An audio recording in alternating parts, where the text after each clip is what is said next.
అందరికీ నమస్కారం. నేను మీ మదిరే రంగసాయి రెడ్డి. ఈరోజు రాష్ట్రంలో ఉన్నటువంటి పిఠాపురం అసెంబ్లీ నియోజకవర్గం యొక్క గ్రౌండ్ రిపోర్ట్ మనకు అందడం జరిగింది. ఆ పిఠాపురం అసెంబ్లీ నియోజకవర్గంలో మన యొక్క ప్రత్యేక టీం గత వారం రోజుల నుండి అక్కడ ఉన్నటువంటి 2 మున్సిపాలిటీలు 52 గ్రామాలలో పర్యటించి అక్కడ ప్రజల మనోభావాలు తీసుకొని వాళ్ళ అభిప్రాయ సేకరణ తీసుకొని దానిపైన ఒక రిపోర్ట్ ఇవ్వడం జరిగింది. ఆ గ్రౌండ్ రిపోర్ట్ ఇప్పుడు రాష్ట్ర ప్రజల ముందు సదుద్దేశంతో ఉంచబోతున్నాము. కాబట్టి ఆ వివరాలు తెలుసుకోవాలని ఆశిస్తున్నాము. ఇక్కడ మనకు ప్రాథమికంగా పిఠాపురం నియోజకవర్గం ఏదైనా ఒక పార్టీకి కంచుకోట అంటే అట్లేమీ లేదండి. పిఠాపురం నియోజకవర్గంలో అన్ని పార్టీలు, కమ్యూనిస్టులు అయితేమి, బీజేపీ అయితేమి, టీడీపీ అయితేమి, వైసీపీ అయితేమి, కాంగ్రెస్ అయితేమి అన్ని పార్టీలు గెలిచిన దాఖలాలు ఉన్నాయి. ఏ పార్టీకి కూడా అది కంచుకోట కాదు, ఏ వ్యక్తికి కూడా అది తిరుగులేని నియోజకవర్గం అయితే కాదు అనే విషయాన్ని మనం గుర్తుపెట్టుకోవాలి. ఈ పిఠాపురం నియోజకవర్గం 1951లో ఏర్పరచడం జరిగింది. అందులో 3 మండలాలు ఉన్నవి.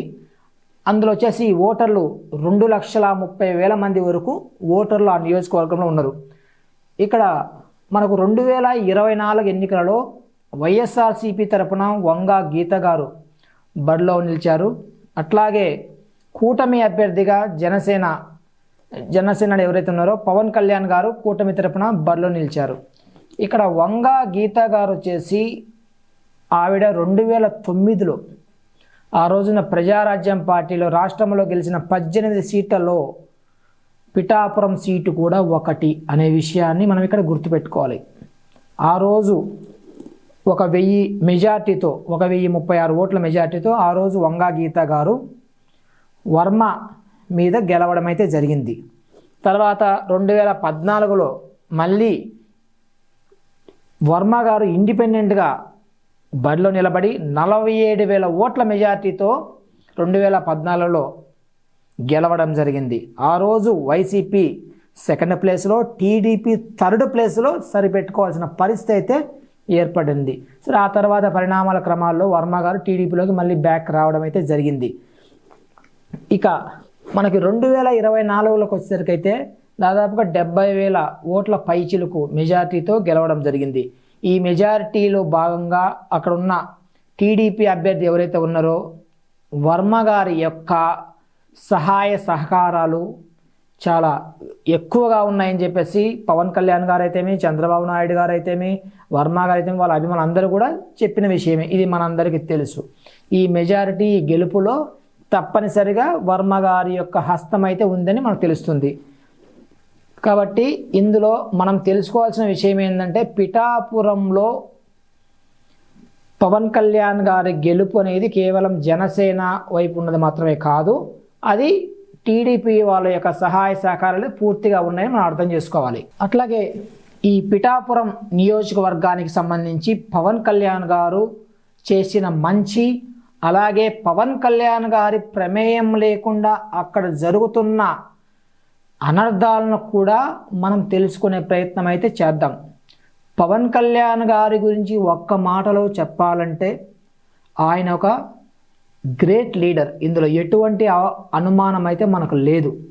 పవన్ కళ్యాణ్ గారు అటు కేంద్ర ప్రభుత్వం నుంచి, రాష్ట్ర ప్రభుత్వం అందుబాటులో ఉన్న అన్ని శాఖల నుంచి కాకుండా పెద్ద పెద్ద కంపెనీస్ నుంచి కూడా కంపెనీస్కున్న సామాజిక బాధ్యతను దాని ద్వారా నిధుల సేకరణ చేసి ఈరోజు పిఠాపురానికి 100 కోట్లు తీసుకొస్తున్నారు, అభివృద్ధి చేస్తున్నారు.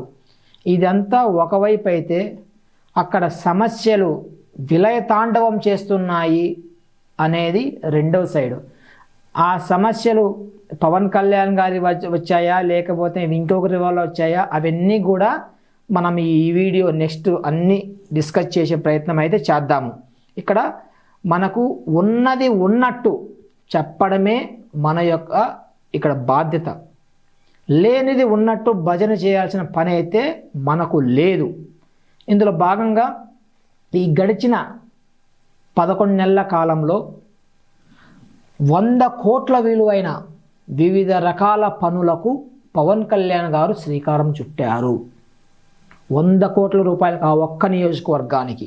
అట్లాగే ఇప్పటిదాకా 30 పడకలున్న ప్రభుత్వ ఆసుపత్రిని 100 పడకల ఆసుపత్రిగా అప్డేట్ చేయించి దానికి శంకుస్థాపన చేయించి పనులను కూడా ప్రతి వారం అధికారుల ద్వారా రివ్యూ చేస్తూ పనులను పరిగెత్తిస్తున్నారు. అట్లాగే పిఠాపురం ప్రాంతాన్ని సమగ్రంగా అభివృద్ధి చేసే ఉద్దేశంతో పిఠాపురం ఏరియా డెవలప్మెంట్ అథారిటీ అనే ఒక సంస్థను ఏర్పాటు చేసి ప్రభుత్వ ఆధీనంలో దాని ద్వారా ఈ కార్యకలాపాలను పరుగులు పెట్టించడం కోసం చేయడం అయితే జరిగింది. అట్లాగే పేదలకు ఈరోజు పెళ్ళిళ్ళు చేసుకోవాలంటే కళ్యాణ వేదికలు కానీ లేకపోతే డెకరేషన్ కానీ స్టేజ్ కానీ ఇవన్నీ చూస్తుంటే పేదలు తమ పిల్లలకి పెళ్లి చేయలేని పరిస్థితి ఏర్పడిన ఈ క్రమంలో టీటీడీ వారి సహకారంతో 2 కోట్ల రూపాయలు వెచ్చించి పిఠాపురంలో టీటీడీ కళ్యాణ మండపం దానికి శంకుస్థాపన చేశారు. దాని ద్వారా ఏంటంటే రాబోయే కాలంలో కొన్ని వేల పెళ్ళిళ్ళు ఆ టీటీడీ కళ్యాణ మండపం ద్వారా జరిగే అవకాశం అయితే ఉంది. దీనికి కూడా పవన్ కళ్యాణ్ గారు ప్రత్యేక చొరవ తీసుకున్నారనే విషయాన్ని మనం గుర్తు చేసుకోవాలి. పిఠాపురం నియోజకవర్గం గొల్లప్రోలు మండలంలో తాగునీటి సమస్య పరిష్కారం కోసం పైప్ లైన్లు మోటార్ల మరమ్మతుల కోసం 72 లక్షల నిధులను ప్రభుత్వం ద్వారా విడుదల చేయించి ఆ పనులు కూడా చేపట్టడం జరిగింది. ఆ పనులను కూడా ప్రత్యేక అధికారుల ద్వారా తెలుసుకుంటూ ఆ పనులను వేగవంతమైతే చేయడం అయితే జరిగింది. అట్లాగే ఈ పిఠాపురం నియోజకవర్గంలో ఉన్నటువంటి 32 పాఠశాలల విద్యార్థులకు క్రీడలు దగ్గర చేయాలి, వాళ్ళందరూ ఆటపాటల్లో ఆహ్లాదకరమైన విద్యను పొందాలి అనే సదుద్దేశంతో ఈ 32 పాఠశాలలకు క్రీడా సంబంధించిన కిట్లను ఈరోజు సిఎస్ఆర్ నిధుల ద్వారా అందించడం అయితే జరిగింది. అట్లాగే ఈ పిఠాపురం ప్రాంతంలో వైద్యము ఖరీదు కాకూడదు, పేదవారికి కూడా వైద్యం అందాలి అనే సదుద్దేశంతో నాణ్యమైన వైద్య సేవల కోసం కమ్యూనిటీ హెల్త్ సెంటర్లో ఒక సివిల్ అసిస్టెంట్ సర్జన్ను, మెడికల్ ఆఫీసర్ను, 3 స్టాఫ్ నర్సులను, అలాగే ఒక జనరల్ డ్యూటీ అటెండర్ను కూడా నియామకం ప్రభుత్వం ద్వారా చేయించడం అయితే జరిగింది. అట్లాగే ఈ కమ్యూనిటీ హెల్త్ సెంటర్లో ఈ వైద్య విధానంలో ఏదైనా వ్యాధికి సంబంధించి ఎక్స్రే తీయాలంటే ప్రైవేటు వాళ్ళ కాడికి వెళ్తే జోబులు గుల్లవుతాయి, పేదలకు అంత సామర్థ్యం ఉంటుందా అనే సదుద్దేశంతో ఒక ఎక్స్రే యూనిట్ కూడా ఏర్పాటు చేయడం అయితే జరిగింది. పిఠాపురం RRBHR ఏదైతే కాలేజ్ ఉందో ఆ కాలేజీలో గతంలో పాడైపోయినటువంటి RO వాటర్ ప్లాంట్కు సరైన మరమ్మతులు చేయించి ఈరోజు అక్కడున్న విద్యార్థులకు తాగునీటి సౌకర్యం అయితే మన పవన్ కళ్యాణ్ గారు చేయించారు. అట్లాగే గొల్లప్రోలులో డంపింగ్ యార్డ్ ఇదివరకు అస్తవ్యస్తంగా ఎట్ల పట్టడం దాని విస్తీర్ణం కూడా పెంచి ఆ డంపింగ్ యార్డ్ను చేయించి అక్కడ వ్యర్థాలను కూడా దాన్ని ప్రజలకు హానికరం లేకుండా పవన్ కళ్యాణ్ గారు అయితే చర్యలు తీసుకోవడం అయితే జరిగింది. అట్లాగే గొల్లపోలు ఎంపీపీ పాఠశాలలో 1,75,000తో పెండింగ్ పనులు ఏవైతే ఉన్నాయో ఆ పాఠశాల సంబంధించి అవన్నీ కూడా పూర్తి చేయించడం జరిగింది. గొల్లప్రోలు ప్రాథమికోన్నత పాఠశాలలో సిఎస్ఆర్ నిధులతో 4 లక్షల రూపాయలు వెచ్చించి RO వాటర్ ప్లాంట్ ఏర్పాటు చేసి విద్యార్థులకు సురక్షితమైన రక్షిత నీటిని సరఫరా చేసే ఒక ప్రత్యేకమైన చొరవైతే పవన్ కళ్యాణ్ గారు తీసుకోవడం జరిగింది.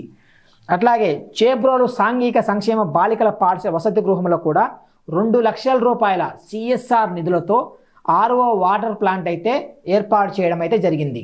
రైతులకు కావలసిన వ్యవసాయ యంత్రాలు, అలాగే దాదాపుగా 2,000 మంది రైతులకు కావలసిన టార్పాలిన్ పట్టాలు ఏవైతే ఉన్నాయో వాటిని కూడా పవన్ కళ్యాణ్ గారు పంపిణీ చేశారు. ఈరోజు రైతులకు సరైన సమయానికి నాణ్యమైన టార్పలిన్ పట్టాలు లేకపోతే వాళ్ళ బాధ వర్ణాతీతం. అలాంటి పరిస్థితిలో పవన్ కళ్యాణ్ గారు ఈ చొరవ తీసుకోవడం చాలా మంచి పని అని చెప్పేసి అక్కడ స్థానిక రైతులు హర్షం వ్యక్తం చేస్తున్నారు. అట్లాగే మహిళలు స్వయం సాధికారత వాళ్ళలో రావాలని అనే ఉద్దేశంతో 3,456 మంది మహిళలకు 8,20,00,000 రూపాయల విలువైన కుట్టు మిషన్లు పంపిణీ అయితే చేశారు. వాటి ద్వారా ఏంటంటే వాళ్ళ కుటుంబ పోషణ వాళ్ళంతట వాళ్ళే గౌరవంగా పొందే ఒక వెసులుబాటునైతే పవన్ కళ్యాణ్ గారు ఈ పిఠాపురం నియోజకవర్గంలో కల్పించడం అయితే జరిగింది. అట్లాగే పిఠాపురం, గొల్లప్రోలు 2 పట్టణాల అభివృద్ధికి సంబంధించి 4 కోట్ల నిధులను విడుదల చేశారు. ఆ 4 కోట్ల నిధులతో అక్కడ ఆ 2 పట్టణాలకు సంబంధించి ఏదైతే అభివృద్ధి కార్యక్రమాలు గతంలో పెండింగ్ ఉన్నాయి, ఇప్పుడు నూతనంగా కూడా ఈ పారిశుద్ధ్యం ఇవన్నీ చేయడానికైతే వెసులుబాటు ఉంటుంది. మనం రోజు మీడియాలో చూస్తుంటాం, పిఠాపురంలో వర్షం పడితే నీళ్లు వెంటనే మెయిన్ రోడ్ల మీద బారుతాయి. ఆ డ్రైనేజ్ వ్యర్థాలు అవన్నీ చండాలంగా తయారవుతుంది. దానికోసం ఈ సైడ్ కాలువలు అయితేమి, డ్రైనేజ్ వ్యవస్థ అయితేమి, మిగతా మురుగునీటి పారుదల, ఏదో తాగునీటి వసతి కల్పించడం, ఇవన్నిటి కోసం ఈ 4 కోట్లతో ఆ 2 ప్రధాన పట్టణాల్లో ఒక ఆధునీకరించడం కోసం ఒక గొప్ప అద్భుతమైన అడుగు తీసుకున్నారని చెప్పేసి స్థానిక ప్రజలు హర్షం వ్యక్తం చేస్తున్నారు.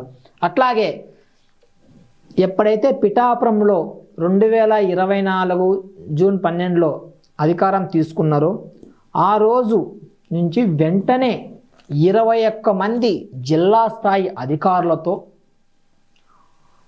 కొన్ని బృందాలు ఏర్పరిచి పిఠాపురం నియోజకవర్గంలోని 2 మున్సిపాలిటీలు, 52 గ్రామ పంచాయతీల్లో అసలు ఈ సమస్యలు ఏంటి, ఆ సమస్యలకు పునాది ఏంటి, కారణభూతం ఏంటి అని తెలుసుకోవడం కోసం ఈ బృందాలు తిరిగి ఆ రిపోర్ట్ను పవన్ కళ్యాణ్ గారికి అందించిన క్రమంలో పవన్ కళ్యాణ్ గారు దానిపై ఒక సమగ్ర ప్రణాళిక ఏర్పరుచుకొని ఆ సమస్యల పరిష్కారం కోసం శాశ్వతంగా ప్రజల గుండెల్లో నిలబడడం కోసం పవన్ కళ్యాణ్ గారు ఈరోజు ఒక్కొక్క కార్యక్రమం అయితే ముందుకు తీసుకెళ్తున్నారు. అందులో భాగంగానే పవన్ కళ్యాణ్ గారు వచ్చేసి 42 మంది అనాథ పిల్లలు ఎవరైతే ఉన్నారో, తల్లిదండ్రులు లేని వాళ్ళు ఎవరైతే ఉన్నారో ఆ పిఠాపురం నియోజకవర్గం వాళ్లకు తను ప్రభుత్వం నుంచి తీసుకునే వేతనం ఏదైతే ఉందో ఆ వేతనం నుండి ఒక్కొక్క పాప బాబుకి నెలకు 5,000 రూపాయలు ఇవ్వడం అయితే, ఆర్థిక సహాయం అయితే చేయడం జరుగుతుంది. ఈరోజు ఎలా ఉందంటే ప్రభుత్వం ఇచ్చే వేతనాలు సరిపోవు, బయట అదే దోసుకునే కమిషన్లు సరిపోవు, ఏది దొరికితే అది తీసుకునే ఈ రోజున్న రాజకీయ నాయకులను చూస్తుంటే పవన్ కళ్యాణ్ గారిని చూసి బుద్ధి తెచ్చుకోండి అని మనమందరం మిగతా ఎక్కువ మంది రాజకీయ నాయకులకి చెప్పక తప్పని పరిస్థితి. ఎందుకంటే ఒక నియోజకవర్గానికి ఎమ్మెల్యే అంటే ఆ నియోజకవర్గం అంతా కూడా ఆ ఎమ్మెల్యే యొక్క కుటుంబం అనుకున్నప్పుడే ఆ నియోజకవర్గంలో అభివృద్ధి ఒక పద్ధతి ప్రకారం నడుస్తుంది. ఎవరెట్లా పోతే మాకెందుకు, మాకు అధికారం వచ్చింది, మేము మా కుటుంబము బాగుపడాలి అనే ఒక దురుద్దేశంతో పోతే మాత్రం వాళ్ళకు రాజకీయ భవిష్యత్తు ఉండదు, ప్రజలు హర్షించరు. కానీ ఈ విషయం చూస్తుంటే పవన్ కళ్యాణ్ గారి యొక్క ముందు చూపు, పవన్ కళ్యాణ్ గారు అనాథాలను అలాగే అభాగ్యులను దగ్గర తీసుకొని చూస్తుంటే ఆయన మనసు ప్రాథమికంగానే ఆయన ప్రజల కోసం పనిచేసే మనిషి. ఎటువంటి వ్యాపారాల కోసం, దురుద్దేశం కోసం రౌడీ రాజకీయాలు చేసే వ్యక్తి కాదని మనందరికీ తెలుసు.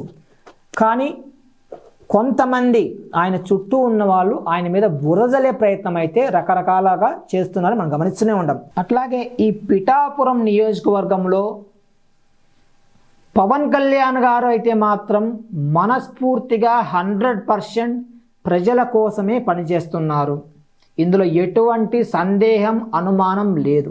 కానీ కొంతమంది ఆకతాయిలు, కొన్ని దుష్టశక్తులు మాత్రం పవన్ కళ్యాణ్ని రాజకీయం నుంచి పంపించాలి, పవన్ కళ్యాణ్ గారిపై ఒక ప్రజల్లో ఒక వ్యతిరేక ముద్ర వేయాలి, అలాగే పవన్ కళ్యాణ్ గారిని ఏ పని చేయకుండా ఆపాలి అని వాళ్ళు చేస్తున్నట్లు స్థానిక ప్రజలైతే వాళ్ళ అభిప్రాయాలు వెళ్ళబుస్తున్నారు.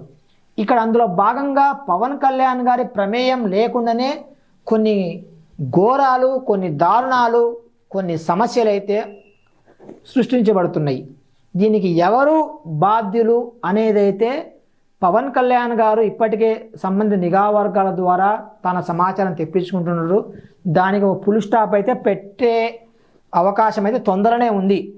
ఒకవేళ పవన్ కళ్యాణ్ గారు ఎందుకని ఏదో ఒక నిర్లక్ష్యం వహిస్తే మాత్రం పిఠాపురం నియోజకవర్గం నుండి భవిష్యత్తులో పవన్ కళ్యాణ్ గారు మళ్ళీ గెలిచే అవకాశం అయితే మనకు కనబడడం లేదు. ఎందుకంటే పవన్ కళ్యాణ్ గారు ఎన్ని మంచి పనులు చేస్తున్నప్పటికీ అందుబాటులో ఉన్న ప్రభుత్వ పథకాల నుంచి అయితేమి, అలాగే ఏవైతే కంపెనీస్ కాంచి సామాజిక బాధ్యత అక్కడి నుంచి నిధులు తీసుకొచ్చి డెవలప్మెంట్ అయితే అద్భుతం, డౌట్ లేదు. ఎట్లా అంటే ఇట్లా కొన్ని సమస్యల వల్ల పవన్ కళ్యాణ్ గారిపై చరిత్రలో తుడిపేయలేని ఒక వ్యతిరేకతకైతే దారి తీసే అవకాశం ఉంది. ఇప్పటికైనా పవన్ కళ్యాణ్ గారు దూరదృష్టితో ఆలోచించి మేము నెక్స్ట్ చెప్పబోయే సమస్యలని పరిష్కారాలు వెతుక్కోవాలి. ఒక మహానాయకుడిగా ఆ ప్రాంతం ఎదగాలి. ఆ ప్రాంతాన్ని రాష్ట్రానికే ఒక ఆదర్శమైన నియోజకవర్గంగా తీర్చిదిద్దాలని చెప్పేసి మేము మరీ కోరుకుంటున్నాము.